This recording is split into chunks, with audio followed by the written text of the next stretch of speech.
We're live from the 5th edition of Human Capital Experience. I have here with me Abitha from Coursera. Hi Abitha, how are you? I'm doing good. How are you? Great Abitha. Abitha, my first question is, what are the effective strategies organization using for career development?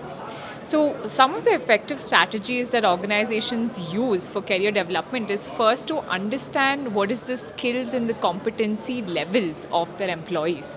So, they use platforms like Coursera to understand what is the current level of the competencies, then look at the gaps. Assign the right content to develop skills and then also sort of measure what is the sort of skill development they've had.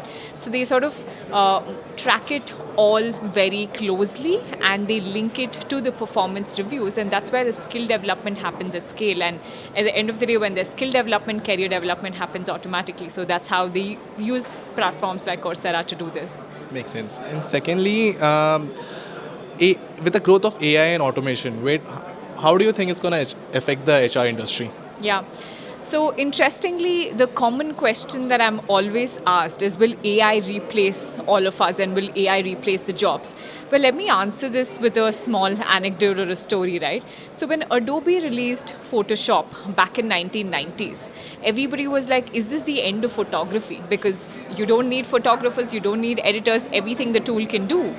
But today, after 2 decades, we still know that we're not even at the start of photography. There's so much that you can do, and Adobe has just freed up time for photographers and editors to do much more than just the basic ritual tasks. So I think similar with AI and ChatGPT, it will only make you more efficient. It will not replace jobs, but it will make you a lot more efficient to do the tasks that add a lot of value. So I think that's where AI is going to really help and create an impact.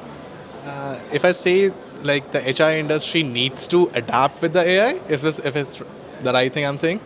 Absolutely, we need to adapt, we need to learn, we need to grow, because it's the people who use AI is the one who will replace the AI, who will replace people who don't use AI. And true or false, like human intervention is absolute to get the best out of AI. Yes, absolutely. We need to talk to AI, all these large language models. The prompts that you give, when you put in a lot of context, that's when it's accurate. If you're just giving a one-line prompt, it's never accurate.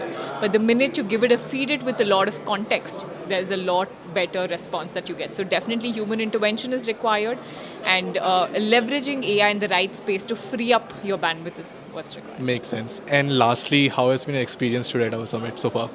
It's been an amazing experience. It's such a diverse crowd, and we've got very interesting stalls and very interesting roundtables. Coursera had a roundtable. So it's been a great day and a great location, so it's been a great experience. It's really nice to meet you, and thank you for sharing your insights. We hope to see you next year as well. Yes, Thank you. Thank you so much.